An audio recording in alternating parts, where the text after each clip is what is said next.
अस्सलामुअलैकुम। पेशे खिदमत है इमरान सीरीज़ हॉरर नंबर शैतान के पुजारी। इमरान अपने फ्लैट के सिटिंग रूम में बैठा एक साइंसी रसाला पढ़ रहा था। सुबह नाश्ते के बाद सुलेमान अपनी आदत के मुताबिक शॉपिंग करने चला गया था। वो काफ़ी देर बाद वापस आया करता था और अब तक उसे काफ़ी देर हो चुकी थी, इसलिए वो किसी वक्त भी वापस आ सकता था। इमरान उसकी आमद का मुंतज़िर था क्योंकि उसे एक कप ताज़ा चाय की तलब हो रही थी। सुलेमान मार्केट जाने से पहले चाय के 2 कप फ्लास्क में डालकर इमरान की मेज़ पर रख गया था, लेकिन इमरान ने सिर्फ 1 कप चाय पी थी। उसे फ्लास्क वाली चाय अब लुत्फ़ नहीं देती थी। उसका ख्याल था कि फ्लास्क में बंद होकर मशरूब ताज़ा नहीं रहता। उस तक चूंकि ऑक्सीजन पहुंचना बंद हो जाती थी, इसलिए वो उसे मुर्दा मशरूब कहा करता था। इसलिए अब वो सुलेमान के इंतज़ार में था ताकि उसे कहकर ताज़ा चाय पी सके। अचानक कॉल बेल की आवाज़ सुनाई दी तो वह एक झटके से उठ खड़ा हुआ, क्योंकि उसे मालूम था कि बेल देने वाला सुलेमान नहीं हो सकता, क्योंकि सुलेमान के पास चाबी मौजूद थी और वह लॉक खोलकर खुद अंदर आ सकता था। बेल एक बार फिर बजी तो इमरान तेज तेज कदम उठाता हुआ राहदारी से गुजरकर दरवाजे की तरफ बढ़ता चला गया। कौन है? इमरान ने दरवाज़ा खोलने से पहले अपनी आदत के मुताबिक पूछा। मेरा नाम सेठ अफजल है और मुझे जनाब आगा सुलेमान पाशा साहब से मिलना है। बाहर से एक भारी सी आवाज़ सुनाई दी। लहजा बता रहा था कि बोलने वाला खासी उम्र का है। इमरान ने दरवाज़ा खोला तो दरवाजे के सामने एक मोअज़्ज़ज़ आदमी सूट पहने खड़ा था। उसके एक हाथ में स्टिक थी जिसके सहारे वो चलकर आया था। आप कौन है? क्या आगा सुलेमान पाशा के मुलाजिम हैं? सेठ अफजल ने इमरान को सर से पैर तक देखते हुए कहा। मैं सुलेमान का मुलाजिम नहीं बल्कि मुलजिम हूँ, आइए। इमरान ने एक तरफ हटते हुए बड़े संजीदा लहजे में कहा। मुलजिम? मतलब तुम जुराइम पेशा हो? सेठ अफजल ने अंदर दाखिल होते हुए कहा। उसका लहजा बेहद संजीदा था। आजकल जुराइम पेशा अफराद को मुलाजिम रखने का रिवाज पड़ गया है, क्योंकि लोग जानते हैं कि चोर से चोर ही ज़्यादा अच्छी तरह निमट सकता है। इमरान ने जवाब देते हुए कहा। वाकई मुझे पहले क्यों नहीं पता चला इस बात का, और मैं ख्वाम खा लुट गया। सेठ अफजल ने इमरान के पीछे सिटिंग रूम में दाखिल होते हुए कहा। बैठें सेठ साहब। इमरान ने एक कुर्सी की तरफ इशारा करते हुए कहा और खुद भी अपने लिए मखसूस कुर्सी पर बैठ गया। तुम कुर्सी पर बैठ रहे हो? एक तो तुम मुलाजिम हो, दूसरा जुराइम पेशा भी हो। सेठ अफजल ने कहा। जुराइम पेशा मुलाजमों को कुर्सियों पर बिठाना पड़ता है, वरना घर की सब कीमती चीज़ें वो खुद ही चुरा लेते हैं। इमरान ने बड़े सादा से लहजे में कहा। फिर तो ये बड़े खतरनाक मुलाजिम होते हैं। सेठ अफजल ने मुंह बनाते हुए कहा। आपके साथ क्या हुआ है मुझे बताएं, शायद आपको लूटने वाला मेरा वाकिफकार हो और मैं आपकी दौलत आपको वापस दिला दूं। इमरान ने फ्लास्क में मौजूद चाय कप में डाली और कप सेठ अफजल के सामने रख दिया। मेरी कासिम मार्केट में करियाना की बड़ी दुकान है। हम कई सालों से ये कारोबार करते आए हैं, इसलिए हमें इस कारोबार की तमाम ऊंच नीच का इल्म है। लेकिन फिर एक आदमी मुझे मिला। उसने मुझे कहा कि वो मेरी दौलत को 10 गुना बढ़ा सकता है। मैं बहुत हैरान हुआ तो उसने मुझे करिश्मा दिखाया। उसने मुझसे 1,000 वाला नोट लिया और उसे दोनों हाथों में रखकर उसने चंद लम्हों बाद हाथ खोले तो उसके हाथों में 5 नोट थे और नोट भी असली थे। मुझे उस पर एतबार आ गया। उसने मुझे बताया कि मेरी दौलत 10 गुना बढ़ सकती है अगर मैं शैतान को सलाम कर दूं। तो इस पर मैं लालच में आ गया और मैंने हामी भर ली। उसके पास एक फ्रेम था जो कपड़े से ढका हुआ था। उसने मुझे बताया कि उसके पास शैतान की असल तस्वीर है। मैं इस तस्वीर को सलाम कर दूं तो मेरी दौलत 10 गुना बढ़ जाएगी। मैं रजामंद हो गया। उसने फ्रेम से कपड़ा हटाया तो फ्रेम में एक तस्वीर मौजूद थी जो शायद बंदर और इंसान की मिली जुली शक्ल थी। उसने कहा कि यही शैतान है जो दौलत को बढ़ा सकते हैं। मैंने उसे सलाम किया तो उस आदमी ने मुझे कहा कि अब मैं जितनी दौलत 10 गुना बढ़वाना चाहता हूँ वो ले आऊँ और अभी के अभी उसे 10 गुना कराकर वापस ले जाऊँ। लेकिन मेरे पास कैश सिर्फ 10-15 हज़ार रुपये मौजूद थे, जबकि बैंक में 15 लाख से ऊपर रकम मौजूद थी। मैंने उसे 1 घंटे की मोहलत ली। मुलाजिम को कहा कि वो इस आदमी की खिदमत करे। मैंने बैंक से 15 लाख निकलवाए और फिर एक दोस्त सेठ के पास गया। उससे मैंने मामूली से मुनाफा पर 50 लाख रुपए लिए। हम सेठों में ऐसे काम होते रहते हैं। एक और सेठ से मजीद 20 लाख रुपए मामूली मुनाफा पर लिया और वापस घर आ गया ताकि उन्हें 10 गुना कराकर जिनसे रकम उधार लिए उन्हें वापस कर दूं। इस तरह मैं बड़ा सेठ बन सकता था।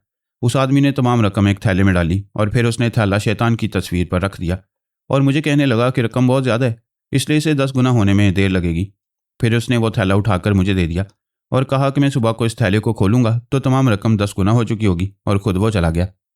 मैं सारी रात जागता रहा। सुबह जब मैंने थैला खोला तो उसमें नोटों के साइज़ के मुताबिक सादा कागज़ मौजूद थे।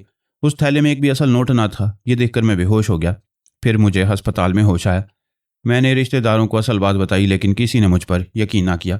मेरी तमाम जायदाद उधार की वापसी में ख़त्म हो गई। मेरी दुकान भी ख़त्म हो गई। मेरा ज़ाती मकान बिक गया। मैंने पुलिस में शिकायत की, लेकिन वो उस आदमी को आज तक तलाश नहीं कर सकी। अब मैं अपने 2 मासूम बेटों और बीवी के साथ उस बिल्डिंग के करीब एक छोटे से मकान में किराए पर रहता हूँ। मैं अब बाकायदगी से नमाज़ पढ़ता हूँ और मैंने अल्लाह से दुआ मांगी है कि वो मुझे माफ़ कर दे। मस्जिद के मौलवी साहब ने मुझसे मेरे बारे में पूछा तो मैंने उन्हें सारी तफसील बता दी। उन्होंने आगा सुलेमान पाशा को बुलाया और उन्हें मेरी रुदात सुनाकर मेरी मदद करने के लिए कहा। मैंने आगा सुलेमान पाशा से पूछा कि वो कितने बड़े सेठ हैं कि मेरी मदद कर सकते हैं। उन्होंने बताया कि वो इसलिए मेरी मदद कर सकते हैं क्योंकि उनके पास शैतान की असल तस्वीर है और मैं उस तस्वीर पर लानत भेजूंगा तो शैतान भाग जाएगा और वो आदमी शैतान के भाग जाने पर सामने आ जाएगा और मेरी तमाम दौलत मुझे वापस मिल जाएगी। मैं बड़ा खुश हुआ। उन्होंने मुझे ये वक्त दिया था कि मैं इस वक्त फ्लैट पर आ जाऊँ। मैं आ गया लेकिन वो यहाँ शायद मौजूद ही नहीं है। मेरी बीवी खुश हो गई थी। मेरे बच्चे भी ये सुनकर कि हम दोबारा सेठ बन जाएंगे बेहद खुश हुए थे। लेकिन शायद मेरी गलती अभी तक मुआफ़ नहीं की गई। मैंने वाकई ऐसी गलती की थी जो शायद मुआफ़ी नहीं की जा सकती। सेठ अफजल ने सर झुकाते हुए बड़े लाचार से लहजे में कहा। फिर इससे पहले कि इमरान कोई जवाब देता बैरूनी दरवाज़ा खोलने की आवाज़ सुनाई दी तो इमरान समझ गया कि आने वाला सुलेमान है। फिर कदमों की आवाज़ सुनाई दी। सुलेमान, तुम्हारे मेहमान आए हैं। इमरान ने ऊंची आवाज़ में कहा। मैं आ रहा हूँ। सुलेमान की आवाज़ सुनाई दी तो सेठ अफजल जो सर झुकाए बैठा था उसने सर उठाया। उसके चेहरे पर हैरत के तासुरात थे। आप उनके मुलाजिम हैं और उनसे इस तरह बात करें? सेठ अफजल ने हैरत भरे लहजे में कहा। जिसके पास शैतान की तस्वीर होगी उसके साथ ऐसे ही सलूक होना चाहिए, इमरान ने कदरे संजीदा लहजे में कहा। उसी लम्हे सुलेमान कमरे में दाखिल हुआ तो सेठ अफजल एक झटके से उठकर खड़ा हो गया। मैं हाजिर हो गया हूँ आगा साहब, प्लीज़ मेरी इमदाद करें, सेठ अफजल ने बड़े मिन्नत भरे लहजे में कहा। आपको शैतान की तस्वीर पर लानत भेजनी पड़ेगी, सुलेमान ने बड़े संजीदा लहजे में कहा। इमरान हैरत भरी नज़रों से सुलेमान को देख रहा था। उसके चेहरे पर गुस्से और रंज के तासुरात उभर आए थे क्योंकि उसे मालूम था कि सुलेमान इस तरह उसके सामने एक दुखी आदमी से झूठ बोला है। मैं भेजूंगा लानत, ज़रूर भेजूंगा, एक बार नहीं 1000 बार भेजूंगा, सेठ अफजल ने बड़े तेज़ लहजे में कहा। यह तुम क्या कह रहे हो सुलेमान? तुमने एक दुखी आदमी को अपने मजाक का निशाना बनाया है? क्यों? यह तो शैतान को सलाम करने से भी ज़्यादा बड़ा गुनाह है, इमरान ने गुराते हुए लहजे में कहा। मैंने कोई मजाक नहीं किया, आप भी आ जाइए, सुलेमान ने मुंह बनाते हुए कहा और वापस मुड़कर दरवाजे की तरफ बढ़ने लगा तो सेठ अफजल उसके पीछे चल पड़ा। इमरान भी होंठ भींचे उनके पीछे था। साइड में एक कमरे में पहुंचकर सुलेमान रुक गया। उसके पीछे सेठ अफजल और इमरान थे। इमरान के चेहरे पर गुस्से के तासुरात नुमाया थे। उसने होंठ भींच रखे थे। कहाँ है शैतान की तस्वीर? सेठ अफजल ने कमरे की दीवारों को देखते हुए कहा। ये सामने मौजूद है, इसके सामने खड़े हो जाएं, आपको तस्वीर नजर आ जाएगी, सुलेमान ने कहा। ये तो आईना है, सेठ अफजल ने हैरत भरे लहजे में कहा तो इमरान के चेहरे पर मुस्कुराहट रेंगने लगी। वो समझ गया था कि सुलेमान क्या कर रहा है। ये तिलिस्मी आईना है, आप आएँ, सुलेमान ने कहा और सेठ अफजल को बाजू से पकड़कर आईने के सामने खड़ा कर दिया। अब भेजो लानत शैतान पर, सुलेमान ने कहा। लेकिन आईने में तो मैं ही नजर आ रहा हूँ, शैतान कहाँ है? सेठ अफजल ने हैरत भरे लहजे में कहा। तुम्हारी आंखों पर लालच की पट्टी बन गई थी। तुम्हें उस वक्त शर्म न आई कि तुम क्या कर रहे हो? तुम खुद शैतान बन गए हो। ऐसा करके तुम अल्लाह ताला के बंदे ना रहे और शैतान के बंदे बन गए। भेजो लानत इस पर, जल्दी करो, ऐसा ना हो कि ऐसा करने से पहले तुम्हें मौत आ जाए, सुलेमान ने कहा तो सेठ अफजल ने दाएं हाथ उठाकर आईने पर फैला हुआ पंजा रख दिया। लानत हो तुम पर, 1000 बार लानत हो तुम पर, लानत हो तुम पर, लानत हो, सेठ अफजल ने चीख चीख कर कहना शुरू कर दिया। उसकी आंखों से आंसू इस तरह गिर रहे थे जैसे दो आबशारें बह रही हों और वह मुसलसल लानत हो तुम पर चीख रहा था। बस करो, अल्लाह ताला बेहद रहीम और रहमान है, वो तौबा करने वालों की तौबा कबूल करता है, तुम भी तौबा करो, सुलेमान ने उसे बाजू से पकड़कर आईने के सामने से हटाते हुए कहा। तो सेठ अफजल ज़मीन पर दोजानू बैठकर सजदे में गिर गया और उसने धाड़े मार मार कर रोना शुरू कर दिया। साथ साथ वो तौबा भी करता जा रहा था। इमरान ने एक लंबा सांस लिया और मुड़कर कमरे से बाहर आ गया। सुलेमान ने जो ड्रामाई अंदाज इख्तियार किया था वो उसे अच्छा लगा था। वो सुलेमान की जहानत से बेहद खुश हुआ था, लेकिन वो सोच रहा था कि अब वो सेठ अफजल की माली मदद कैसे करेगा। थोड़ी देर बाद सुलेमान और सेठ अफजल भी वापस सिटिंग रूम में आ गए। मैं आपके लिए चाय बना लाता हूँ, सुलेमान ने कहा और वापस मुड़ गया। मगर, सेठ अफजल ने हैरान होते हुए कहा। सेठ साहब, ये इमरान साहब हैं और मैं इनका बावर्ची हूँ, इसलिए हैरत की ज़रूरत नहीं है, सुलेमान ने दरवाजे पर रुककर कहा और फिर कमरे से बाहर निकल गया। सेठ अफजल हैरत भरी नज़रों से इमरान को देखने लगे। सेठ अफजल साहब, आप कितनी रकम में दोबारा सेठ बन सकते हैं? इमरान ने कहा तो सेठ अफजल ने बेख्तियार एक तवील सांस ली। वो मेरी पहले वाली हालत तो मेरी ज़िंदगी में वापस नहीं आ सकती। अगर मैं अपने पैरों पर खड़ा हो जाऊँ तो मुझे यकीन है कि मैं और मेरी फैमिली बाइज़्ज़त ज़िंदगी बसर कर सकेंगे, सेठ अफजल ने कहा। फिर भी पता तो चले आप कितनी रकम से अपने पैरों पर खड़े हो सकते हैं, इमरान ने कहा। जी, ये तो दुकान पर मुनहसर है। अगर मार्केट में बड़ी दुकान मिल जाए तो 40-50 लाख की ज़रूरत होगी और अगर किसी मोहल्ले में छोटी दुकान हो तो 4-5 लाख से भी काम चल जाएगा और अगर कहीं कोई खोखा हो तो 60-70 हज़ार से भी काम चल सकता है, सेठ अफजल ने कहा।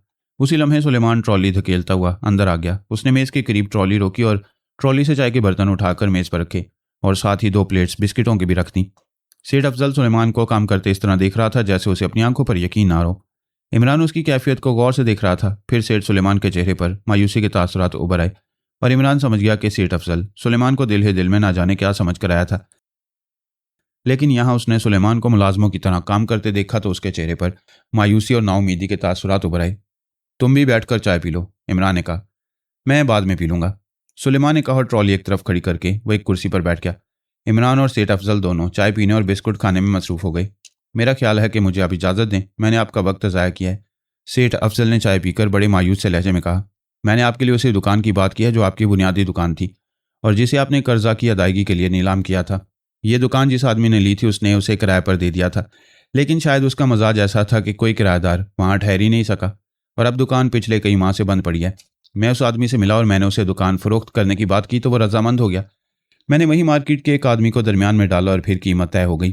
कल हम कीमत अदा करके दुकान तुम्हारे नाम पर तुम्हारे लिए खरीद लेंगे, सुलेमान ने कहा।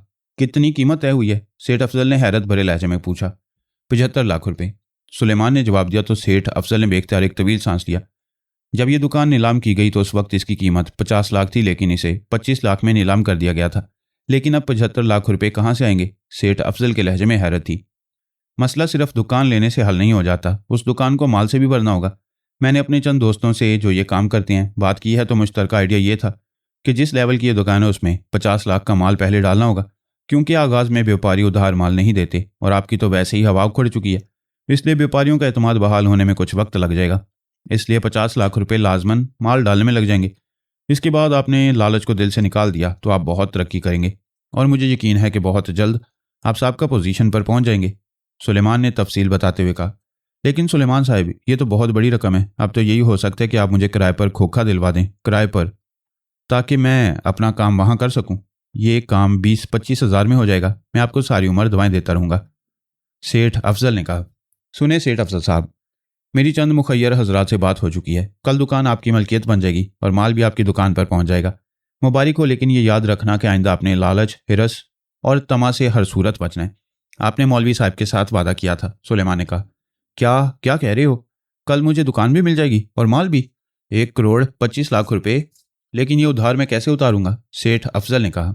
ये उधार नहीं है, बल्कि ये रकम तुम्हें इस शर्त पर दी जा रही है कि जब तुम कारोबार में मुस्तहकम हो जाओ तो किसी अपने जैसे आदमी को तलाश करके उसे उसके पैरों पर खड़ा करने के लिए जो तुमसे से ज़्यादा हो सके कर देना, और जब तक तुम्हारी ज़िंदगी हो तुमने ये काम करना है, सुलेमान ने कहा। ठीक है, मैं समझ गया, ये वाकई ऐसा उधार है जो मैं इस अंदाज में ज़रूर उतारूंगा। अब मैंने शैतान पर लानत भेज दिया और अल्लाह ताला से तौबा कर लिया। अब मैं खुश हूँ और अब मैं जाकर अपनी बीवी बच्चों को खुशखबरी सुनाऊंगा, सेठ अफजल ने मुसरत भरे लहजे में कहा। खुशी की शिद्दत से उसकी आंखों में आंसू भर आए और लहजा गुलूगीर हो गया था। ठीक है, तुम जा सकते हो, सुलेमान ने कहा। कल मैं किस वक्त हाजिर हूँ? सेठ अफजल ने सुलेमान से मुखातिब होकर कहा। वो मुसलसल सुलेमान से ही बातें कर रहा था। उसने इमरान को इस तरह नज़रअंदाज कर दिया था जैसे इमरान यहाँ मौजूद ही ना हो, और इमरान को मालूम था कि ऐसा क्यों है, क्योंकि सुलेमान उस पर अपनी कारकर्दगी जाहिर कर रहा था, और चूंकि यह सारा काम सुलेमान ने किया था इसलिए सेठ अफजल उसी की तरफ मुतवज्जा था। सुबह नमाज के 2 घंटे बाद यहाँ आ जाए, फिर हम इकट्ठे ही मार्केट जाएंगे, सुलेमान ने कहा। ओके, शुक्रिया, अल्लाह ताला तुम्हें इसकी जजा देगा। तुम वाकई हमदर्द आदमी हो, खुदा हाफिज, सेठ अफजल ने कहा और फिर तेजी से उठकर बैरूनी दरवाजे की तरफ बढ़ गया। सुलेमान उसके पीछे था। सेठ अफजल के जाने के बाद दरवाज़ा बंद होने की आवाज़ इमरान को सुनाई दी। सुलेमान, इधर आओ, इमरान ने संजीदा लहजे में कहा। तो चंद लम्हों बाद सुलेमान सिटिंग रूम में दाखिल हुआ। तुमने इतनी बड़ी रकम का इंतज़ाम कैसे किया? 1.25 करोड़ बहुत बड़ी रकम है, इमरान ने संजीदा लहजे में कहा। अल्लाह ताला ने आपको मुफलिस और कलाश बनाया और मुझे सज़ा दी है कि मैं ऐसे मुफलिस और कलाश आदमी का बावर्ची हूँ। लेकिन इस दुनिया में बहुत से लोग ऐसे हैं जो कमाने के साथ साथ नेक कामों पर भी खर्च करना जानते हैं। मौलवी साहब ने जब मुझे सेठ अफजल के बारे में बताया तो मैंने इस मामले की तहकीक की तो सेठ अफजल की बातें दुरुस्त महसूस हुई। फिर मौलवी साहब से डिस्कशन करने के बाद मैंने उस इलाके के चंद अफराद से रब्ता किया और उन्हें मौलवी साहब से रब्ता करने के लिए कहा तो उन्होंने मौलवी साहब से रब्ता किया, लेकिन अपने तौर पर उन्होंने भी इंक्वायरी की और फिर मौलवी साहब से आखिरी मीटिंग की गई जिसमें ये सब बातें तय हो गईं और मुझे कहा गया कि मैं इस सिलसिले में अमली काम करूं, जो मैंने किया। अलबत्ता सेठ अफजल को समझाने के लिए मैंने उसे शैतान पर लानत भेजने पर आमादा किया ताकि वो आइंदा गलत काम ना करे, सुलेमान ने तफसील बताते हुए कहा। तुमने शैतान की तस्वीर वाली बात करके सबको सबक दिया है कि शैतान इंसान के अंदर होता है, इसलिए तुमने आईने को इस्तेमाल किया जिस पर मुझे ज़ाती तौर पर खुशी हुई, लेकिन तुम्हें मुझसे बात करनी चाहिए थी, मैं भी इस नेक काम में शामिल हो जाता, इमरान ने कहा। आप खुद तो अपने आप को मुफलिस और कल्लाश कहते हैं और हैं भी सही, क्योंकि आपके नाश्ते, लंच और डिनर करने के लिए ना जाने मुझे क्या क्या पापड़ बेलने पड़ते हैं। आप तो खुद इमदाद के मुस्तहिक हैं। ठीक है, मैं मौलवी साहब से बात करूंगा, सुलेमान ने कहा और तेजी से मुड़कर कमरे से बाहर निकल गया और इमरान बेख्तियार हंस पड़ा। वसीयरीज कमरा किताबों के रैकों से भरा हुआ था। ये क्रीमिया की नेशनल लाइब्रेरी थी, जिसके बारे में दावा किया जाता था कि दुनिया भर में किसी भी जुबान और किसी भी मौजू पर कोई किताब छपेगी तो इस लाइब्रेरी में मौजूद होगी, क्योंकि दुनिया के तमाम बड़े ममालिक के बड़े शहरों में ऐसे आदमी मौजूद थे जो किताबें मुसलसल और बाकायदगी से नेशनल लाइब्रेरी पहुंचाया करते थे। इस लाइब्रेरी में रिसर्च और स्कॉलर्स के लिए अलहदा जगह थी। ये एक वसी कमरा था जहां लोग बैठकर किताबें पढ़ते और नोट्स तैयार करते थे। यहाँ चाय और कॉफ़ी लाइब्रेरी इंतज़ामिया की तरफ से मुफ्त मुहैया की जाती थी, और चूंकि इन रिसर्च स्कॉलर्स में से गालिब अक्सरियत बूढ़े अफराद की होती थी, इसलिए चाय और कॉफ़ी तकरीबन सारा दिन ही यहाँ पहुँचती रहती थी। यहाँ ऊंची आवाज़ में गुफ्तगू करना सख्ती से मना था, इसलिए या तो इंतहाई हल्की आवाज़ में बात की जाती थी या फिर बात करने वाले उठकर बाहर चले जाते। इस तरह किताबें मंगवाने का तरीक़ेकार भी अलहदा था। रिसर्च स्कॉलर्स को जो किताब चाहिए होती थी वो चिट पर उसका नाम लिखकर वहाँ मौजूद लाइब्रेरी मुलाजमों की तरफ पढ़ा देता, और चंद लम्हों बाद इंतहाई खामोशी के साथ किताब उसके पास पहुँच जाती। रिसर्च का काम जारी था कि एक बड़ी उम्र का आदमी अंदर दाखिल हुआ। वह सर से तकरीबन गंजा था। मोटे शीशों वाली नज़र की ऐनक, जिसका स्याह रंग का चौड़ा सा फ्रेम था, उसकी आंखों पर मौजूद थी। उसने एक गहरे कलर का सूट पहन रखा था। ये सर रॉड्रिक थे, जो इस लाइब्रेरी के एजाज़ी मुंतजिम भी थे और दुनिया के बड़े बड़े रिसर्च स्कॉलर्स में से एक गिने जाते थे। उनकी रिसर्च की फील्ड कदीम तारीख या तारीखी आसार थे। उन्होंने मिस्र के फ़िरौनों, बाबलो नैनवा के खंडरात के साथ साथ कई गुमगश्ता तहजीबों पर रिसर्च की थी। इस पर उन्हें सर का खिताब भी दिया गया था। वो जैसे ही अंदर दाखिल हुए, वहाँ मौजूद तमाम मुलाजमीन ने सर झुकाकर उनका इस्तकबाल किया। सर रॉड्रिक ने भी जवाब में सर हिलाया और फिर वो एक अलहदा कोने में बैठ गए। उसी लम्हे एक मुलाजिम उनके करीब पहुँच गया। हॉट कॉफ़ी और वह किताब जो कल मैं पढ़ते हुए छोड़ गया था, सर रॉड्रिक ने आहिस्ता से कहा। यस सर, मुलाजिम ने भी आहिस्ता से कहा और वापस मुड़ गया। सर रॉड्रिक ने जेब से सेलफोन निकाला और इसे साइलेंट पर लगाकर जेब में वापस डाल लिया। अब कॉल आने पर घंटी नहीं बजेगी, अलबत्ता वाइब्रेशन की वजह से कॉल आने का फ़ौरन पता चल जाएगा, लेकिन यहाँ कॉल चेक तो की जा सकती थी, जवाब नहीं दिया जा सकता था। इसके लिए फ़ोन रूम अलहदा बना हुआ था, जहाँ से कॉल की भी जा सकती थी और फ़ोन सुना भी जा सकता था। यही वजह थी कि रिसर्च स्कॉलर्स एरिया में कब्रिस्तान जैसी खामोशी हर वक्त छाई रहती थी, और रिसर्च करने वाले बगैर किसी मामूली सी डिस्टर्बेंस के अपना काम करते रहते। थोड़ी देर बाद कॉफ़ी का कप और एक मोटी सी किताब सर रॉड्रिक के सामने पहुंच गई, तो सर रॉड्रिक ने किताब खोली और जहां पढ़ते हुए उसे छोड़ा था, वहां मौजूद चिट को निकालकर उसने चिट रखने के केस में डाला और किताब की तरफ मुतवज्जा हो गया। साथ साथ वो कॉफ़ी की चुस्कियां ले रहा था कि एक मुलाजिम उनके करीब पहुंचकर झुक गया। यस, सर रॉड्रिक ने मुलाजिम की तरफ मुतवज्जा होते हुए कहा। जनाब, सर हेनरी मुलाकात के लिए मौजूद हैं, मुलाजिम ने बताया। सर हेनरी विलियम और यहाँ? सर रॉड्रिक ने चौंक कर कहा। यस सर, मुलाजिम ने जवाब देते हुए कहा। ओके, मैं आ रहा हूँ, सर रॉड्रिक ने कहा और चिट केस से एक चिट निकालकर उसने उसे किताब में रखा और फिर किताब बंद करके वहीं मेज़ पर रखी और उठकर विजिटर रूम की तरफ बढ़ गए। वह सर हेनरी विलियम को अच्छी तरह जानते थे। वो एक क्रीमिया के बहुत बड़े साइंसदान थे, एक क्रीमिया की साइंस रिसर्च काउंसिल के चेयरमैन थे। सर रॉड्रिक के ख्याल के मुताबिक यह सर हेनरी विलियम की मेहरबानी थी कि वो उनसे मुलाकात के लिए खुद चलकर यहाँ आए थे, वरना वो उसे कॉल कर लेते तो सर रॉड्रिक खुद चलकर उनके पास पहुंच जाते। सर हेनरी विलियम बुजुर्ग थे, भारी जिस्म के मालिक थे और आंखों पर नज़र की ऐनक थी। वो एक कोने में कुर्सी पर बैठे हुए थे। सर रॉड्रिक को देखकर वो उठ खड़े हुए। आप तशरीफ़ रखें सर विलियम, आपने खुद क्यों तकलीफ़ की, मुझे कॉल कर लेना था, सर रॉड्रिक ने तेज़ी से आगे बढ़ते हुए कहा। मुझे आप जैसे आलिम लोगों से मिलकर खुशी होती है। कितनी दिलचस्प बात है कि आप माजी के लिए काम करते हैं और हम मुस्तकबिल के लिए, सर हेनरी विलियम ने मुस्कुराते हुए कहा। आपने अच्छी बात की, लेकिन हम कदीम दौर में मरने वालों को दुनिया के सामने पेश करके ज़िंदा कर देते हैं और आप इंतहाई खौफनाक हथियार बनाकर जिंदा लोगों को मुर्दा बनाने पर काम करती रहती हैं।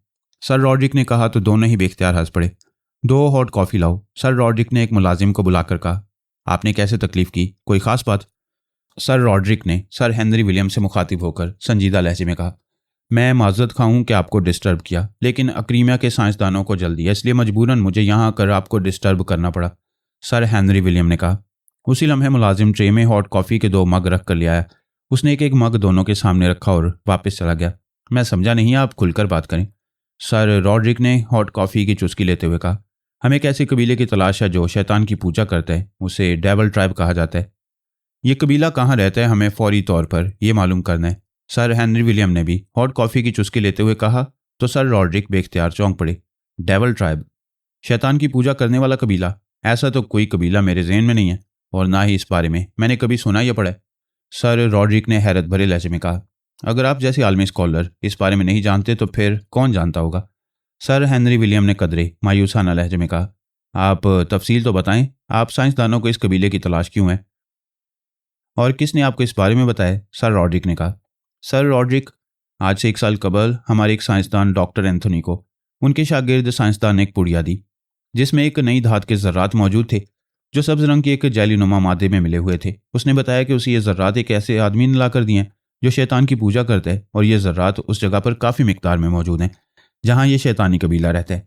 उस कबीले के पुजारी ने इन ज़र्रात को शैतानी ज़र्रात करार दे रखा है। इन ज़र्रात में एक ज़र्रा भी अलहदा करके किसी बर्तन में डाल दिया जाए तो वो बर्तन इससे स्पीड से उड़ता है कि पलक झपकने में कई मील दूर पहुंच जाता है। मतलब ये कि यह ज़र्रा हर चीज़ की स्पीड बढ़ा देता है। ये अजीब ज़र्रात थे। हमारे साइंसदानों ने इस पर तजुर्बात किए तो ये मालूम हुआ कि यह गैर अर्जी धात है। इसका नाम क्लासीम रखा गया। ये किसी शहाब साकिब के ज़रिए इस दुनिया में आई थी। इस धात पर काम करने वाले साइंसदानों को इसके ज़रिए एक इनकलाब बर्पा होता नजर आया। किसी भी मिसाइल, हवाई जहाज़, रेलगाड़ी, कार, बस, ट्रांसपोर्ट के तमाम ज़राए की स्पीड में इन ज़रात की वजह से 1000 गुना इजाफा हो जाएगा, बल्कि गैस और तेल की ज़रूरत भी बाकी ना रहेगी। ये बहुत बड़ा इनकलाब होगा। इस धात का एक ज़र्रा एक हवाई जहाज़ को सैकड़ों सालों तक चला सकता है। ये एक इनकलाबी इंकशाफ था। चुनाचे उस साइंसदान को कॉल किया गया। वह एक्रीमिया की एक रियासत लुपोलो में रहता था, लेकिन वहाँ से मालूम हुआ वो चंद रोज़ पहले एक कार एक्सीडेंट में हलाक हो गया है क्योंकि कार अचानक हवाई जहाज़ से भी ज़्यादा तेज़ रफ्तारी से चली और एक दीवार से टकराकर मुकम्मल तौर पर तबाह हो गई। किसी को उस कार की अचानक इस कदर तेज़ रफ्तारी की वजह समझ में नहीं आई थी, लेकिन जब हमें मालूम हुआ तो हम समझ गए कि उसने क्लासीम धात का ज़र्रा फ्यूल टैंकी में डाल दिया होगा। फिर साइंसदानों ने कार के ढांचे से वो ज़र्रा तलाश भी कर लिया। उनकी मौत की वजह से हम अंधेरे में रह गए। फिर एक्रीमियन हुकूमत ने इस बात को ट्रेस करने के लिए अखबारात में बाकायदा इश्तिहारात शाया कराए, लेकिन काफ़ी अरसा गुजरने के बावजूद आज तक इस बारे में हतमी तौर पर कुछ मालूम नहीं हो सका। अचानक मुझे आपका ख्याल आया कि आप यकीनन इस बारे में जानते होंगे क्योंकि आप बहुत बड़े आलिम हैं, इसलिए मैं यहाँ आया हूँ। सर हेनरी विलियम ने तफसील से बात करते हुए कहा। मैंने ये इश्तिहारात पढ़े थे। अगर मुझे मालूम होता तो मैं उसी वक्त बता देता, लेकिन मुझे ये मालूम ना था कि इसकी ऐसी कोई अहमियत है। सर रॉड्रिक ने कहा। क्या आप अपने ताल्लुकात को इस्तेमाल करते हुए हुकूमत क्रीमिया की मदद करेंगे क्योंकि इस धात को वह शैतानी कबीला ज़ाया कर रहा है जबकि हम इसे दुनिया को सहूलियात मुहैया करना चाहते हैं? सर हेनरी विलियम ने कहा तो सर रॉड्रिक बेख्तियार हंस पड़े। सॉरी डॉक्टर हेनरी विलियम, आप मुझे बच्चा समझकर बहला रहे हैं। हालांकि असल बात हुकूमत के सामने तेज़ रफ्तार मिसाइल और लड़ाका तैयार करने हैं ताकि एक्रीमिया की सरदारी पूरी दुनिया पर कायम रहे। लेकिन मैं क्रीमी हूँ और मैं भी यही चाहता हूँ कि एक्रीमिया का हाथ सबसे ऊंचा रहे। लेकिन वाकई मुझे मालूम नहीं है। अलबत्ता मैं कोशिश ज़रूर करूँगा और मुझे उम्मीद है कि 2-4 दिनों में मैं हतमी तौर पर इस बारे में मालूम कर लूँगा। सर रॉड्रिक ने कहा तो सर हेनरी विलियम बेख्तियार उठ खड़े हुए। बहुत खूब। आज का दिन अक्रीमिया के लिए बेहद अहम रहेगा। मुझे 100% यकीन है कि आप इस बारे में तफसीली मालूमात हासिल कर लेंगे। ओके, अब मुझे इजाज़त दें, सर हेनरी विलियम ने कहा। और फिर रॉड्रिक से मुसाफिया करके वो वापस चले गए। लेकिन सर रॉड्रिक वापस उसी कुर्सी पर बैठ गए जिस पर वो पहले बैठे हुए थे। उन्होंने जेब से सेलफोन निकाला और इसे ऑन करके उन्होंने फ़ोन बुक से एक नाम को सिलेक्ट करके इसे ओके कर दिया तो दूसरी तरफ घंटी बजने की आवाज़ सुनाई दी। यस, मैं कैथ बोल रहा हूँ। राब्ता कायम होते ही दूसरी तरफ से एक मर्दाना आवाज़ सुनाई दी। रॉड्रिक बोल रहा हूँ, मैं कैथ। तुम इस वक्त कहाँ हो? क्या अपनी रिहाइशगाह पर या कहीं और? सर रॉड्रिक ने कहा।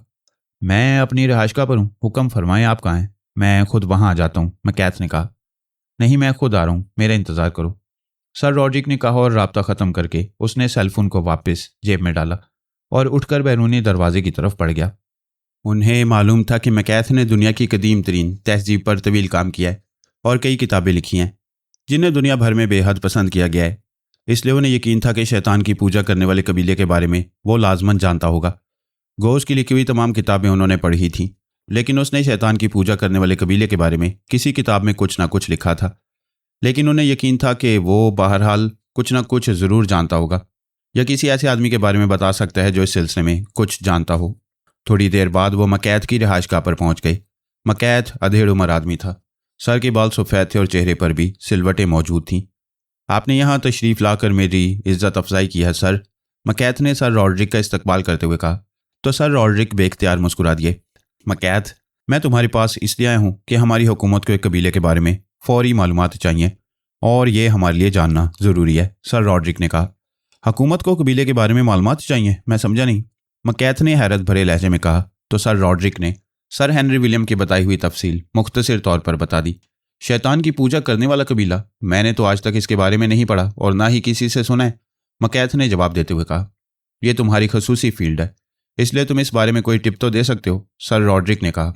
हाँ, इस पूरी दुनिया में सिर्फ एक आदमी है जो इस कबीले को तलाश कर सकता है, लेकिन हम उसे क्लासीम धात के बारे में कुछ नहीं बता सकते, वरना वो उस कबीले से क्लासीम धात खुद हासिल कर लेगा। वो ऐसा ही आदमी है, मकैथ ने कहा। वो क्या करेगा इस गैर अर्जी धात से, और वो कौन है? सर रॉड्रिक ने हैरत भरे लहजे में पूछा। वो खुद साइंसदान है, लेकिन किसी लेबॉर्ट्री में काम करने के बजाय वो पाक एशिया सीक्रेट सर्विस के लिए काम करता है। आप शायद उसे ना जानते हो, लेकिन मैं उसे अच्छी तरह जानता हूँ। उसे खुदा ने ऐसा ज़हन दिया है कि दूसरों को उस पर हैरत होती है। उसका नाम इमरान है। वो ऑक्सफोर्ड यूनिवर्सिटी से डॉक्टर ऑफ साइंस का डिग्री होल्डर है। साइंस से वो टच रहता है, लेकिन उसकी जहानत हर जगह काम करती है। उसने कदीम मिस्रियात पर ऐसा काम किया है कि बड़े बड़े माहिरीन हैरान रह गए, मकैथ ने कहा। आप तो कह रहे हैं कि वो अमली तौर पर साइंसदान नहीं है, फिर वो उस धात को हासिल करके क्या करेगा? और वैसे भी पाक एशिया पसमानदा मुल्क है, उसका कोई आदमी हुकूमत क्रीमिया से कैसे टक्कर ले सकता है? अगर वो धात हासिल भी कर ले तो हुकूमत क्रीमिया की एक फ़ोन कॉल पर पाक एशियाई हुक्काम खुद ये धात क्रीमिया को पेश करने के लिए मजबूर होंगे। लेकिन असल मसला यह है कि वो इस कबीले को ट्रेस कर सकता है या नहीं, सर रॉड्रिक ने कहा। सर रॉड्रिक, ये भी तो हो सकता है कि वो हमें बताने की बजाय आज खुद उस कबीले को ट्रेस करके उससे ये धात हासिल कर ले और हमें इसका इल्म ही ना होने दे। इसलिए मैं आपसे दरख्वास्त करता हूँ कि आप चीफ सेक्रेटरी साहब से इस बारे में मालूम कर लें। अगर वो इजाज़त दें तो मैं अभी आपकी बात इमरान से करा देता हूँ, मकैथ ने कहा। तुम्हें यकीन है कि वो इस बारे में जानता होगा? सर रॉड्रिक ने कहा।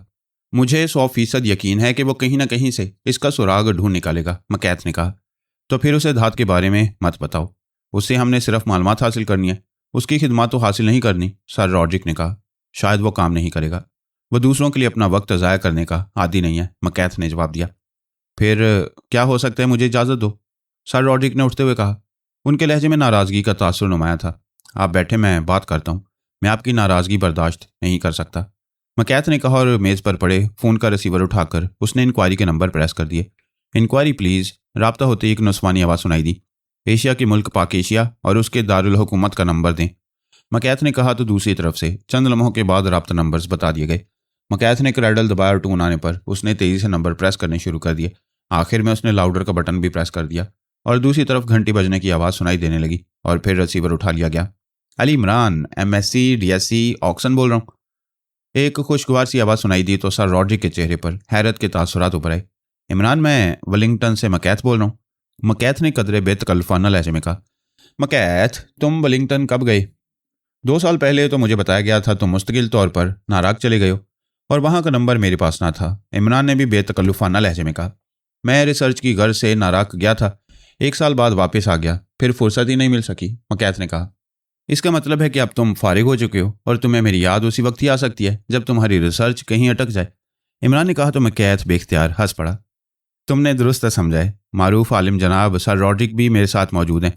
हम दोनों कदीम कबीलों पर रिसर्च कर रहे हैं।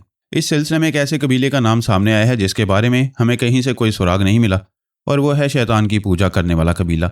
सिर्फ चंद रवायतें सामने आई हैं, वहाँ पर चेक किया गया लेकिन वहाँ भी कोई सबूत नहीं मिला।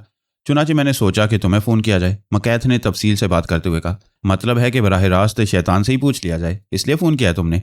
दूसरी तरफ से इमरान ने संजीदा लहजे में कहा। तो मकैथ बेख्तियार खिलखिलाकर हंस पड़ा, जबकि सर रॉड्रिक जैसे संजीदा आदमी भी बेख्तियार हंस पड़े।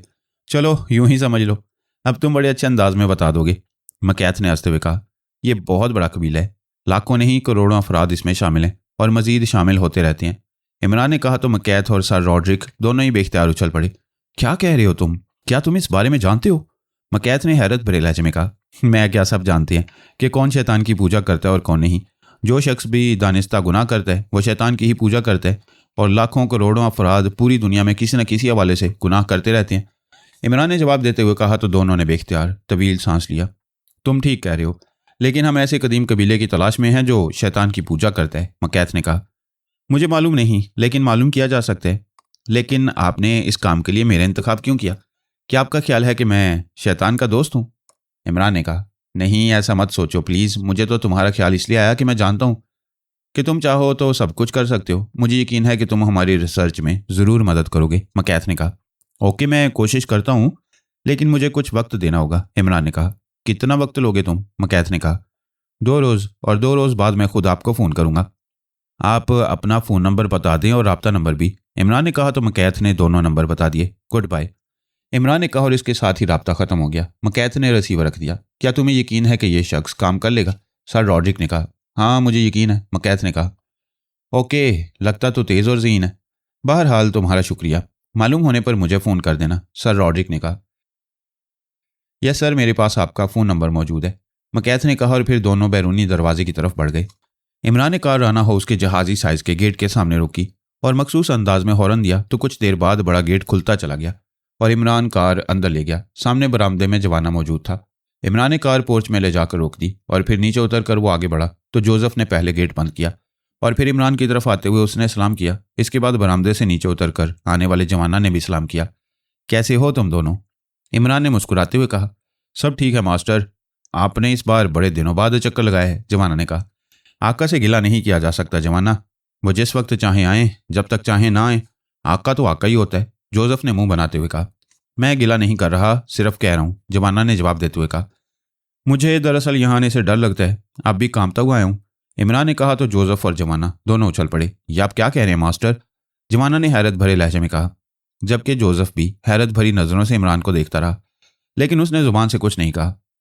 इस डर से कि जब भी मैं यहाँ आऊँगा तुम दोनों लड़ना शुरू कर दोगे और मैं बेचारा मुफ्त में मारा जाऊंगा। वो क्या कहते हैं कि जब दो सांड लड़ते हैं तो शामत बेचारे घास की आ जाती है, इमरान ने मुस्कुराते हुए कहा तो दोनों बेख्तियार हंस पड़े। वादा रहा मास्टर, आपके सामने एक दूसरे के खिलाफ कभी बात भी नहीं करेंगे, जोसेफ ने मुस्कुराते हुए कहा। मैंने तो कभी कुछ नहीं किया आका, जोसेफ ने कहा तो इमरान बेख्तियार हंस पड़ा। तुम दोनों से मिलकर मुझे दिली खुशी हुई है, लेकिन बाज़ औक़ात ऐसे काम पड़ जाते हैं कि चाहने के बावजूद इंसान बेबस हो जाता है। और जोसेफ, मैंने तुमसे कुछ पूछना है, आओ, इमरान ने कहा तो जोसेफ और जवाना दोनों के चेहरे खिल उठे।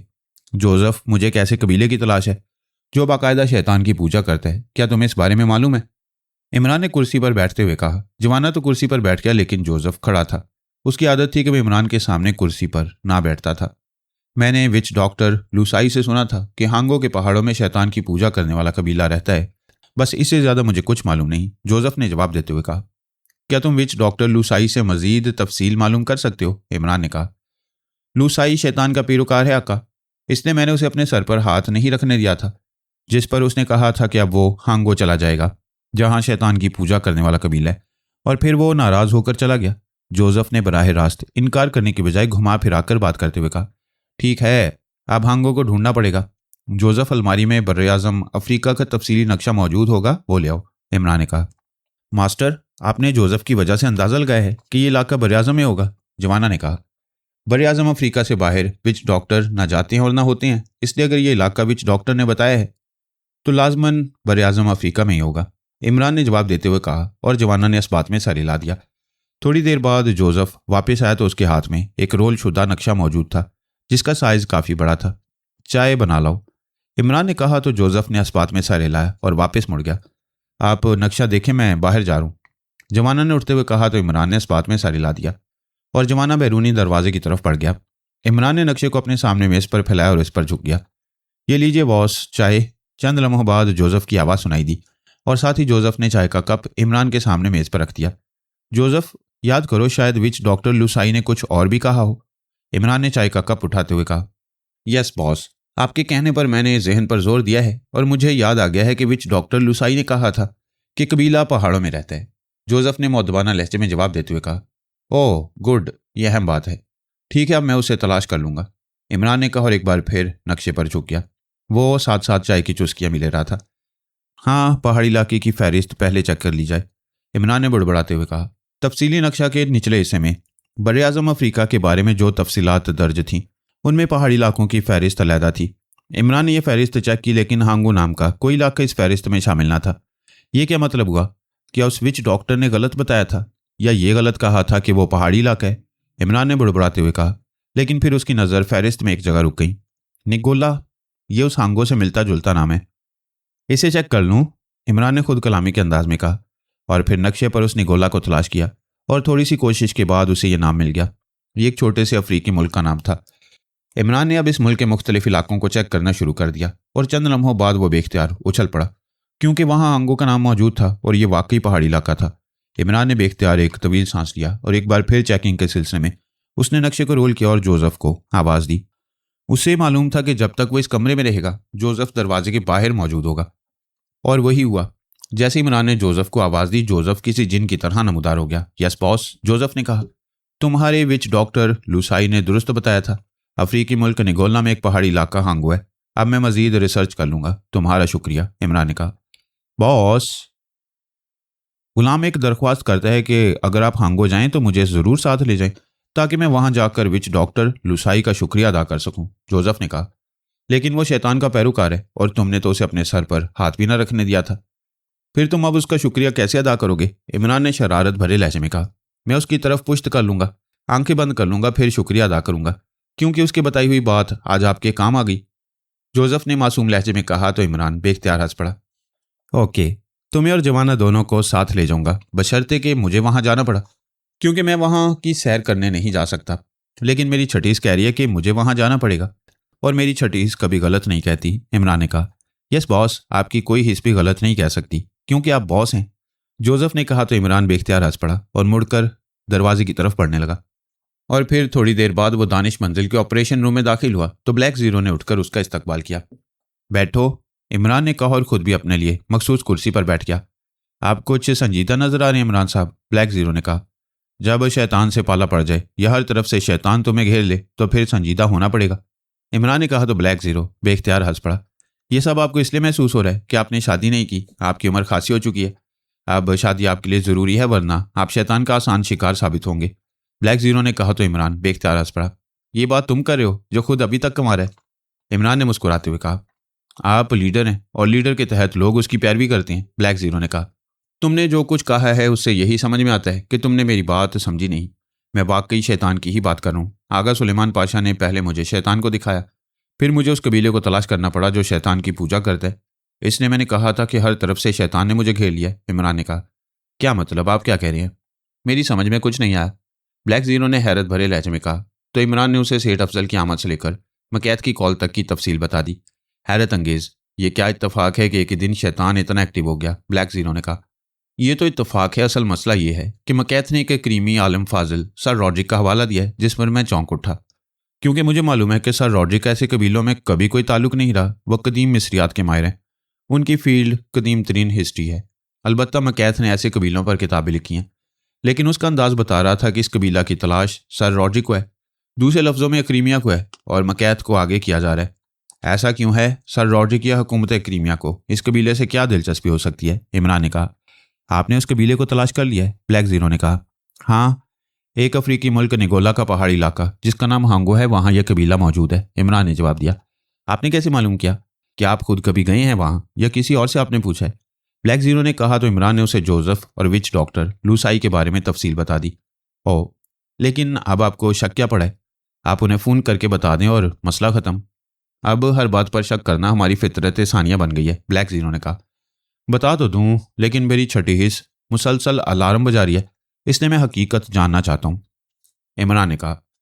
फिर आप क्या करेंगे? क्या आप वहां जाकर मालूम करेंगे कि क्रीमिया क्यों उस कबीले के बारे में जानना चाहता है, ब्लैक जीरो ने उलझते हुए लहजे में कहा। इमरान ने उसकी बात का जवाब देने के बजाय फ़ोन का रिसीवर उठाया और तेज़ी से नंबर प्रेस किए। यस, दावर बोल रहा हूँ। राब्ता होने पर दूसरी तरफ से सर दावर की आवाज़ सुनाई दी। अली इमरान, MSc DSc बोल रहा हूँ, इमरान ने अपने मखसूस अंदाज में कहा। ऑक्सफोर्ड यूनिवर्सिटी वालों को तुम्हें प्राइड एम्बेसडर बना लेना चाहिए, सर दावर ने कहा। आपकी ज़ुबान मुबारक हो। चलो, कम अज़ कम इतनी रकम तो मिल ही जाएगी कि मैं आगा सुलेमान पाशा के उधार का एक मुख्तसर सा हिस्सा अदा कर सकूँ, इमरान ने कहा तो इंतहाई संजीदा रहने वाले सर दावर बेख्तियार हंस पड़े। अच्छा, अब तुम ये बताओ कि फ़ोन क्यों किया है, सर दावर ने संजीदा लहजे में कहा। इसलिए कि लोग शैतानों को बड़ी शिद्दत से तलाश कर रहे हैं। क्यों? आखिर शैतान से उन्हें इतना प्यार क्यों हो गया है, इमरान ने कहा। क्या मतलब है इस बात का, सर दावर ने उलझे हुए लहजे में कहा। मतलब ही तो मालूम नहीं हो रहा, इसलिए आपको फ़ोन किया है। मैं ये जानना चाहता हूँ कि क्रीमियन हुकूमत आला सतह पर शैतान की पूजा करने वाले कबीले को इतनी शिद्दत से क्यों तलाश कर रही है, इमरान ने जवाब देते हुए कहा। आज पहली बार मैंने तुम्हें इस तरह कंफ्यूज देखा है। तुम खुद वाजे नहीं हो कि मैं क्या जवाब दे सकता हूँ, सर दावर ने संजीदा लहजे में कहा। मैंने तो इस झोंक में आपको फ़ोन कर दिया है कि आप हमेशा बहुत अच्छी तरह समझाते हैं, इमरान ने जवाब दिया तो सर दावर बेख्तियार हंस पड़े। एक मिनट, मुझे एक ख्याल आ रहा है, मुझे मालूमात हासिल करना पड़ेंगी, तुम मुझे आधे घंटे बाद फ़ोन करना, सर दावर ने अचानक चौंक कर कहा और इसके साथ ही राब्ता ख़त्म हो गया। तो इमरान ने भी रिसीवर रख दिया। उसके चेहरे पर ऐसी शरारत भरी मुस्कुराहट थी जैसे कोई मासूम बच्चा दिलचस्प शरारत के बाद शरारत भरे अंदाज में मुस्कुराता है। सर दावर को अचानक क्या याद आ गया होगा? ब्लैक जीरो ने उलझते हुए लहजे में कहा। वही जो मैं उन्हें याद दिलाना चाहता था, इमरान ने जवाब देते हुए कहा। आप क्या याद दिलाना चाहते थे? आपको तो खुद मालूम ना था कि उस कबीले के बारे में मालूमात क्यों हासिल की जा रही हैं? ब्लैक जीरो ने उलझे हुए लहजे में कहा। यह कबीला अफ्रीका के एक पहाड़ी इलाके में रहता है। इस बात का इल्म अक्रीमिया को नहीं है। उसने ये काम सर रॉड्रिक के जिम्मे लगाया। सर रॉड्रिक ने मकैत से बात की और मकैत ने मेरी सलाहियतों को आजमाइश में डाल दिया। मैंने अपने तौर पर काम किया और जोसेफ की वजह से मैं असल जगह पर पहुंच गया। इसका मतलब है कि क्रीमिया चाहता है कि उसे जो कुछ चाहिए उस बारे में हमें मालूम ना हो सके, लेकिन उन्हें जो चाहिए वो उस शैतान की पूजा करने वाले कबीले में मौजूद है, और वो कबीला पहाड़ी इलाके में रहता है। तुम बताओ, तुम्हारे जहन में क्या आता है? क्रीमिया को क्या चाहिए? इमरान ने कहा। कोई धात ही हो सकती है, ब्लैक जीरो ने कहा। हाँ, तुमने दुरुस्त अंदाजा लगाया है, लेकिन उस धात के बारे में हम नहीं जानते, और एक्रीमिया ने दानिस्ता उसे हमसे छुपाया। और सरदावर जिस पोजीशन पर हैं उनके राब्ते पूरी दुनिया के साइंसदानों से रहते हैं, इसलिए मुझे यकीन था कि उस धात के बारे में उन्हें कुछ ना कुछ यकीनन मालूम होगा, चाहे वो कितनी ही मामूली बात क्यों ना हो। लेकिन अगर वो सरदावर को याद आ जाए तो हमें असल सूरत हाल का इल्म हो सकता है, और फिर ये फैसला हम करेंगे क्या उस धात में हमें भी हिस्सादार बनना चाहिए या नहीं। और शुक्र है कि सरदावर को अचानक याद आ गया, और अब वो मजीद मालूमात हासिल करके हमें असल बात बताएंगे, इमरान ने तफसील बताते हुए कहा। आपने बड़ा नफसियाती हरबा इस्तेमाल किया है, ब्लैक जीरो ने मुस्कुराते हुए कहा।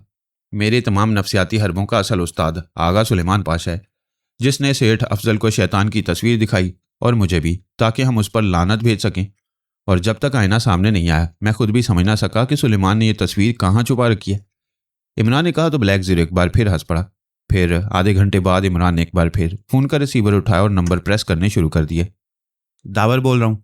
राब्ता होने पर दूसरी तरफ से सर दावर की आवाज़ सुनाई दी, क्योंकि ये नंबर सर दावर का डायरेक्ट नंबर था। अली इमरान MSc DSc बोल रहा हूँ, इमरान ने अपने मखसूस अंदाज में कहा। मुझे अचानक याद आ गया था कि क्रीमिया के एक साइंसदान सर हाइव ने एक बार ऐसी धात का जिक्र किया था जो गैर अर्जी थी। उसमें स्पीड बढ़ाने की गैर मामूली खासियत थी। उन्होंने कहा था कि इस धात के सिर्फ चंद ज़र्रात एक साइंसदान को मिले हैं। उससे साइंसदान ने सिर्फ इतना बताया था कि धात उस कबीले के पुजारी के कब्जे में है जो शैतान की पूजा करता है। फिर वो साइंसदान जिसने उस धात को क्रीमिया में मुतारिफ कराया था एक रोड एक्सीडेंट में हलाक हो गया, इसलिए ये धात ट्रेस नहीं हो सकी और किसी को मालूम नहीं है कि शैतान की पूजा करने वाला कबीला कहाँ रहता है। सर दावर ने तफसील से बात करते हुए कहा। उस धात का नाम क्या रखा गया है? इमरान ने कहा। मुझे याद नहीं, कुछ बताया तो था सर हाइव ने। मैंने फ़ोन पर उनसे रब्ता करने की कोशिश की, लेकिन उनसे रब्ता नहीं हो रहा, सर दावर ने जवाब देते हुए कहा। उनका फ़ोन नंबर क्या है? इमरान ने कहा। तुम कहाँ से फ़ोन कर रहे हो? सर दावर ने कहा।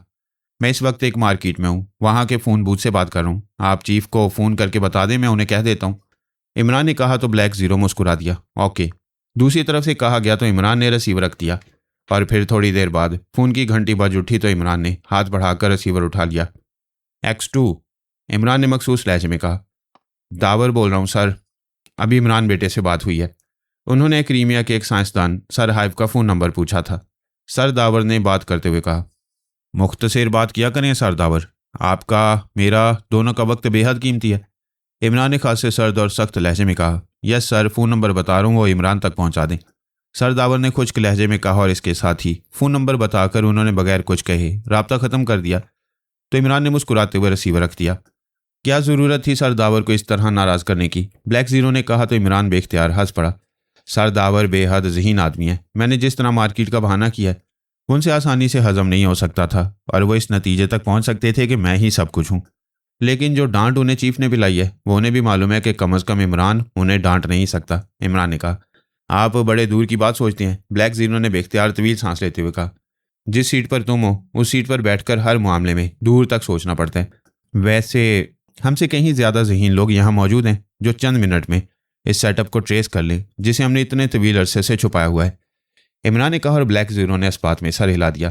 तो इमरान ने फ़ोन का रिसीवर उठाया और इंक्वायरी के नंबर प्रेस किए। Yes, enquiry please. राब्ता होने पर दूसरी तरफ से नुस्वानी आवाज़ सुनाई दी। यहाँ से क्रीमिया और वेलिंगटन के राब्ता नंबर्स दे दें, इमरान ने कहा तो दूसरी तरफ से नंबर बता दिए गए। इसके साथ ही राब्ता भी ख़त्म हो गया तो इमरान ने हाथ बढ़ाकर क्रैडल दबा दिया और टून आने पर तेज़ी से नंबर प्रेस करने शुरू कर दिए। Yes sir, PA2 sir hive बोल रही हूँ। राब्ता होते ही एक नुस्वानी आवाज़ सुनाई दी। Ali Imran MSc DSc Oxon पाकेशिया से बोल रहा हूँ।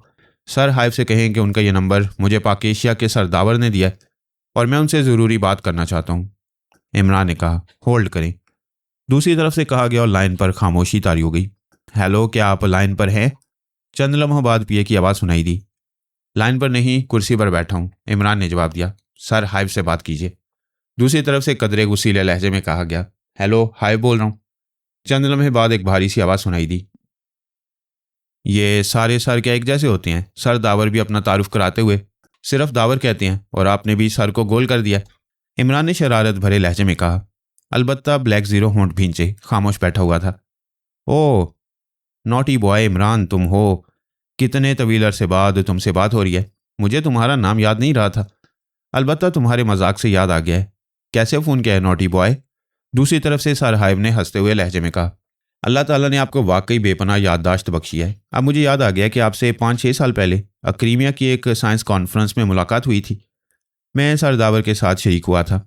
आपको सर दावर ने पहले फ़ोन किया लेकिन आपसे रब्ता ना हो सका तो मैंने आपका नंबर उनसे हासिल किया और आपको फ़ोन कर रहा हूँ, इमरान ने कहा। ओह अच्छा, कोई ख़ास बात? सर हाइव ने संजीदा होते हुए कहा तो इमरान ने उन्हें धात के बारे में तफसील बता दी। मुझे उस धात का नाम मालूम करना है क्योंकि कुछ अर्सा पहले मैंने गैर अर्जी धातों पर मुश्तमिल एक किताब पढ़ी थी। उसमें उस धात का जिक्र मौजूद था लेकिन मैं नाम भूल गया हूँ और किताब भी अब मुयस्सर नहीं हो रही, इमरान ने कहा। हाँ मुझे याद आ रहा है, मैंने जिक्र किया था। 1 मिनट मुझे याद करने दो। और हाँ मुझे याद आ गया, उस धात का नाम क्लासीम था। जिस साइंसदान ने उसके चंद ज़र्रात ओपन किए थे और उन पर तजुर्बात किए थे उनका नाम क्लासीम था और वह बगैर तफसील बताए एक रोड एक्सीडेंट में हलाक हो गया।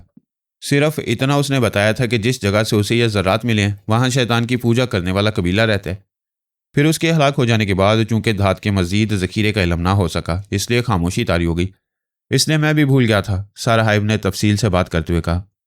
सर हाइव, क्रीमिया के पास ऐसे खसूसी सैटेलाइट मौजूद हैं जो ऐसी धातुओं को ट्रेस कर लेती हैं।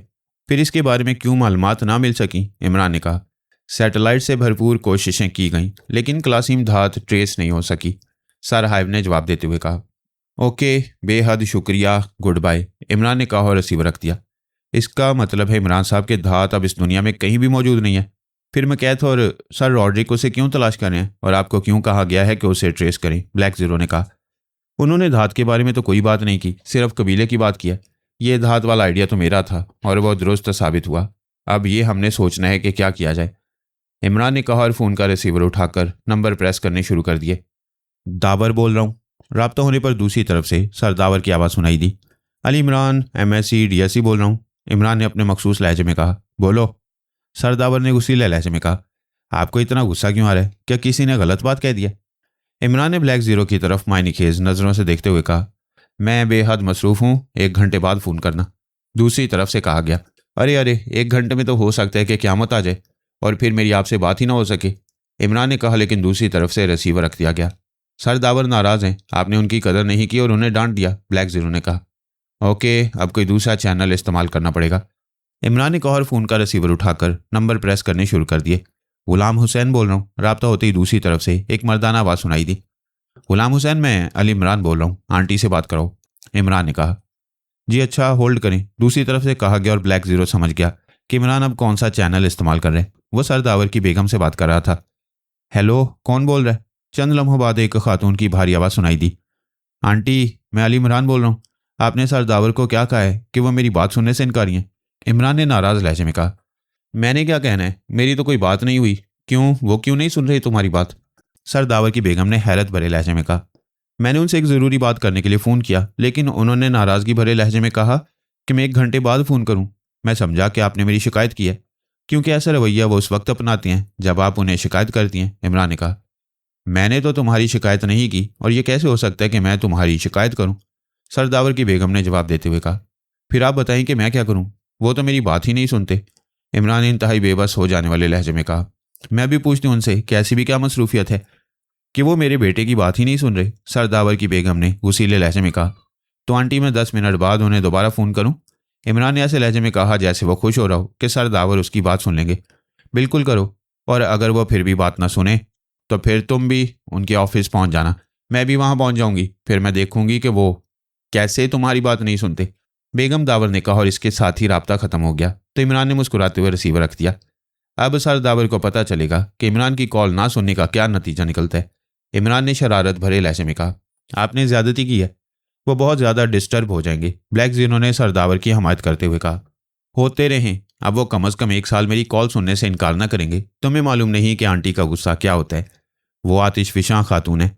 जब उन्हें गुस्सा आ जाए तो फिर लावा ही हर तरफ फैलता और हर चीज़ को जलाता चला जाता है, और इसके असरात सरदावर जैसे ठंडे मजाज के आदमी पर भी पूरे साल रहते हैं। इमरान ने जवाब दिया और फिर उसने फ़ोन का रिसीवर उठाकर नंबर प्रेस करने शुरू कर दिए। दावर बोल रहा हूँ। राब्ता होने पर दूसरी तरफ से सरदावर की आवाज़ सुनाई दी। लहजा बेहद सर्द था। आपका भतीजा अली इमरान MSc DSc अर्ज कर रहा हूँ। अगर आपके पास वक्त हो तो मेरी बात सुन लें, इमरान ने कहा। सॉरी इमरान, मैंने तुम्हारी कोई बात नहीं सुननी। तुमने अपनी आंटी को शिकायत की है तो करते रहो। मैंने तुम्हारी आंटी की बात भी नहीं सुनी, और अगर तुम जैसा आदमी सतह पर उतर आए तो मेरे पास सिवाय इस्तीफा देने के और कोई चारा नहीं रहेगा, सरदावर ने इंतहाई गुस्सीले लहजे में कहा। सॉरी सरदावर, आप बुजुर्ग वैसे तो मुल्क और कौम के लिए दिन रात काम करते रहते हैं, लेकिन ज़रा सा जज्बाती होने पर मुल्क और कौम को भूलकर फ़ौरन इस्तीफ़ा देने पर तैयार हो जाते हैं। मैंने तो आंटी से सिर्फ ये पूछा था कि कहीं उन्होंने तो मेरी शिकायत नहीं की कि आपने मेरी बात सुनने से इनकार कर दिया। अब ये बात आपको भी मालूम है कि मैंने आपके सामने कसीदे तो नहीं पढ़ने थे। इमरान ने भी इंतहाई संजीदा लहजे में कहा तो ब्लैक जीरो के चेहरे पर हैरत के तासरात उभर आए, लेकिन वो खामोश रहा। आई एम सॉरी, मैं वाकई गलती पर था। मुझे तुम्हारी बात सुननी चाहिए थी। बोलो क्या बात है, सरदावर ने कहा। लहजा खुश्क था। एक शर्त पर आपसे मजीद बात होगी कि आप आज रात आंटी समेत डिनर मेरे साथ करेंगे, आपके पसंदीदा होटल ब्रीज में। इमरान ने मुस्कुराते हुए कहा तो इस बार ब्लैक जीरो खिलखिलाकर हंस पड़ा। तो तुम वाकई मुझे अपनी आंटी के हाथों पिटवाना चाहते हो? क्योंकि जब उसे मालूम होगा कि तुम मुझे राजी करने के लिए डिनर दे रहे हो तो उसने वाकई मुझे सबके सामने पीट देना है। वो तुमसे अपने बेटे से भी ज़्यादा मोहब्बत करती है, सरदावर ने कहा। तो फिर आप मुझे इस खर्चे से बचा लें और आंटी को राजी करने के लिए मुझे और आंटी को डिनर करा दें, इमरान ने कहा तो सरदावर पहली बार बेख्तियार हंस पड़े। ठीक है, तुमने अच्छा नुस्खा बताया है। ओके, रात के डिनर के लिए होटल ब्रीज पहुंच जाना। अब मुझे बताओ कि तुम क्या कहना चाहते थे, सरदावर ने कहा तो इमरान ने सर हाइव से होने वाली बात दोहरा दी। तो ये बात है, उस धात के बारे में मुझे भी बताया गया था, लेकिन बस सरसरी तौर पर, सरदावर ने कहा। मैं ये पूछना चाहता हूँ कि क्या इस धात को ट्रेस करके हासिल करने से पाक एशिया कोई फ़ायदा उठा सकता है या नहीं, इमरान ने कहा। मुझे उस धात के बारे में यह बताया गया था कि मौजूदा मिसाइल दौर में इस धात की वजह से मिसाइल की रफ्तार इस कदर तेज़ हो जाएगी कि वो दुनिया के एक कोने से पलक झपकने में दूसरे कोने में पहुंच जाएगा, और इस कदर तेज़ रफ्तार मिसाइल को यकीनन कोई सिस्टम ना रोक सकेगा और ना ही रास्ते में तबाह कर सकेगा। इसलिए अगर ये धात मिल सकती है तो बहरहाल ये मुस्तकबिल की मुफीद धात होगी, सरदावर ने कहा। तो आपका ख्याल है कि हमें इस सिलसिले में काम करना चाहिए, इमरान ने कहा। यह तुम्हारी मर्जी है या तुम्हारे चीफ की, क्योंकि अगर क्रीमिया के जदीद तरीन सैटेलाइट उसको ट्रेस नहीं कर सके तो तुम कैसे कर सकोगे। ये और बात है कि शैतान की पूजा करने वालों से तुम्हारी मुलाकात हो जाए, सरदावर ने कहा तो इमरान बेख्तियार हंस पड़ा। वो तो यहाँ भी होती रहती है। नाजायज़ मुनाफाखोरी, रिश्वत, करप्शन, झूठी गवाही, झूठा इल्ज़ाम और इस जैसी हज़ारों बातें हैं जो ऐसा करने वालों को शैतान के पुजारी बना देती हैं, इमरान ने जवाब देते हुए कहा। तुम्हारी बात दुरुस्त है, लेकिन फ़र्क इतना है कि ये लोग उसे तस्लीम नहीं करते जबकि इस कबीले के लोग उसे तस्लीम करते हैं, सरदावर ने कहा। हाँ, ये बात दुरुस्त है। बहरहाल अब चीफ की मर्जी है कि वो क्या फ़ैसला करते हैं। आपकी राय भी उन्हें पहुंच जाएगी। ओके, अल्लाह हाफिज़, डिनर पर मुलाकात होगी, इमरान ने कहा। अल्लाह हाफिज़, सरदावर ने कहा और इसके साथ ही राब्ता ख़त्म कर दिया गया तो इमरान ने भी रिसीवर रख दिया। अब आपने क्या फ़ैसला किया है, ब्लैक जीरो ने कहा। मेरा ख्याल है कि टाइगर, जोसेफ और जमाना को साथ लेकर वहाँ जाऊँ। अगर धात मिल सकती है तो ठीक है, वरना कम अज़ कम ऐसे लोगों को तो देख ही लेंगे जो खुलेआम शैतान की पूजा करते हैं, इमरान ने कहा और ब्लैक जीरो ने अस्पात में सर हिला दिया।